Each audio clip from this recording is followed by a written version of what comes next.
Obulapuram case విచారణలో దాదాపు ఇది 2009 నుంచి నడుస్తుంది ఈ కేసు. ఎందుకంటే రాజశేఖర రెడ్డి గారు ఉన్నప్పుడు గాలి జనార్దన్ రెడ్డి, ఈ సబితా ఇంద్రెడ్డి గారు అయితే దీనిలో ఇన్వాల్వ్ అయి ఉన్నారనమాట. సో ఇప్పుడైతే అది తుది విచారణకి వస్తుందని తెలుస్తుంది. సో మరి ఏంటి దానిలో ఉన్న వీళ్ళకి బయటకు వచ్చే ఛాన్స్ ఉందా దానిలో? అంటే ఇప్పుడు మెయిన్గా వీళ్ళ పేర్లు అయితే ఉన్నాయి, సబితా ఇంద్రెడ్డి కావచ్చు, గాలి జనార్దన్ రెడ్డి కావచ్చు. కాకపోతే వీళ్ళతో పాటు ఇంకా చాలామంది ఐఏఎస్ అధికారులు కావచ్చు, ఆ ఏరియాకి చెందినటువంటి చాలామంది కూడా ఉన్నారు. అయితే ఉమ్మడి ఆంధ్రప్రదేశ్ అయితే ఇప్పుడు తెలంగాణ కావచ్చు, ఆంధ్రప్రదేశ్ కావచ్చు, రెండింటికి ఒక ప్రసిద్ధమైన పేరుగాంచిన మైనింగ్ ఏదైనా ఉందంటే ఖచ్చితంగా ఓబులాపురం మైనింగే. సో అక్కడ ఎట్లా అంటే అప్పట్లో ప్రభుత్వం పేరును ఉపయోగించుకొని చాలామంది కూడా అంటే అన్యాయంగా మైనింగ్ చేయడం కావచ్చు, వాటిని ప్రైవేట్గా అంటే ఎవరికి తెలియకుండా అమ్ముకోవడం కావచ్చు. సో ఈ విధంగా అక్రమాలు చేసి అక్కడ మైనింగ్ చేసి ప్రభుత్వం పేరు చెప్పుకొని అమ్ముకొని వాళ్ళు డబ్బు కూడా పెట్టుకోవడం, ఇలాంటివి చాలా మటుకు చేశారు. సో అందులో మెయిన్గా సబితా ఇంద్రెడ్డి, గాలి జనార్దన్ రెడ్డి, వీరితో పాటు కొంతమంది ఐఏఎస్ అధికారులు కూడా ఉన్నారు.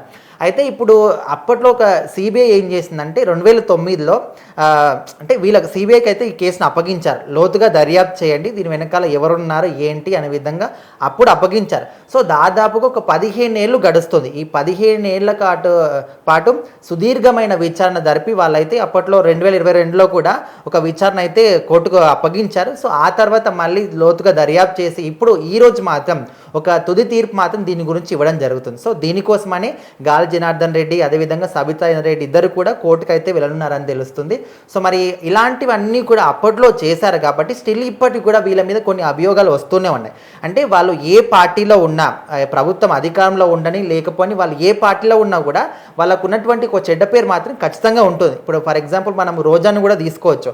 ఆమె ఒకప్పుడు టీడీపీలో ఉన్న వ్యక్తి, తర్వాత వైసీపీలోకి రావడం, ఇక్కడ గెలుపొందిన తర్వాత కూడా ఇప్పుడు తీవ్రమైన ఒక నెగిటివిటీని మూట కట్టుకుంది. సో అది పోతుందా అంటే ఖచ్చితంగా పోదు. తను ఇప్పుడు తెలంగాణకు వచ్చినా ఇక్కడ ఉంటుంది, సినిమాలోకి వెళ్ళినా అక్కడ ఆ పేరు మాత్రం అదే విధంగా కంటిన్యూ అవుతుంది. సో వీళ్ళు కూడా అదే విధంగా. సో మొత్తానికైతే అప్పట్లో ఈ ఓబులాపురం మైనింగ్లో జరిగినటువంటి ఒక అవకతవకలు కావచ్చు, అక్కడ అన్యాయాలు కావచ్చు, అవి స్టిల్ ఇప్పటికి కూడా అంటే ప్రభుత్వం ఇన్ని రోజుల పాటు ఏం చేసింది, సిబిఐకి అప్పగించారు ఓకే, కానీ మరి సిబిఐ వాళ్ళు ఏం చేస్తున్నారు? ఖచ్చితంగా కోర్టు అప్పుడే చెప్పింది, మీరు వీలైనంత తొందరగా ఈ కేసుని సాల్వ్ చేయండి. ఎందుకంటే ఇది మామూలు విషయం కాదు, 2 తెలుగు రాష్ట్రాలకు సంబంధించినటువంటి ఒక ప్రసిద్ధిగాంచిన మైనింగ్ కాబట్టి మైనింగ్ అనేది సహజ వనరులని దుర్వినియోగం చేయడము అండ్ ఇప్పుడు తవ్వుతుంటే మైనింగ్స్ అనేవి ఖచ్చితంగా అవి తరిగిపోతూనే ఉంటాయి.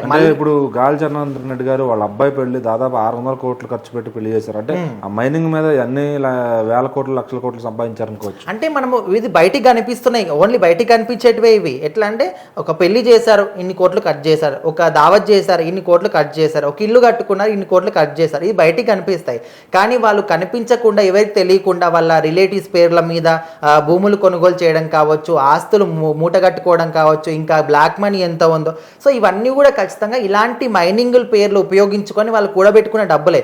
సో అందుకోసమని ఖచ్చితంగా ప్రజల్లో కోరుకునేది కూడా ఒకటే, ఇలాంటి వాళ్ళకి సహజ వనరులని దుర్వినియోగం చేయడమే కాకుండా ప్రజాధనాన్ని కూడా దుర్వినియోగం చేసి వాళ్ళు ఆస్తులు నింపుకోవడం కావచ్చు, బ్యాంక్ ఖాతాలు నింపుకోవడం కావచ్చు, సో ఇలాంటివి చేస్తారు. కాబట్టి ఇలాంటి వాళ్ళకు ఖచ్చితంగా శిక్ష పడాల్సిందని జనాలు కోరుకుంటారు. గత 5 ఏళ్లలో జగన్ రెడ్డి గారు కూడా అదే బాటలో నడిచారు. సో మరి ఇప్పుడు మళ్ళీ నెక్స్ట్ టైం గెలవాలి అంటే ఆయన కూడా వెళ్ళి గాలి జనార్దన్ రెడ్డితో కలుస్తారంటున్నారు. మరి అది వర్కౌట్ అయ్యేది అంటారా? ఖచ్చితంగా కాదు.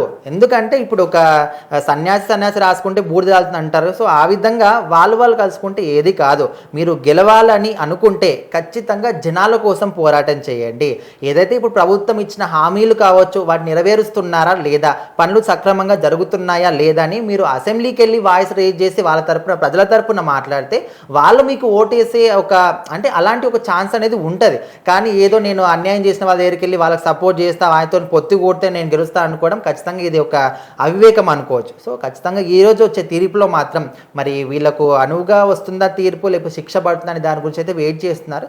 సో మనం కూడా వెయిట్ చేసి చూడాలి.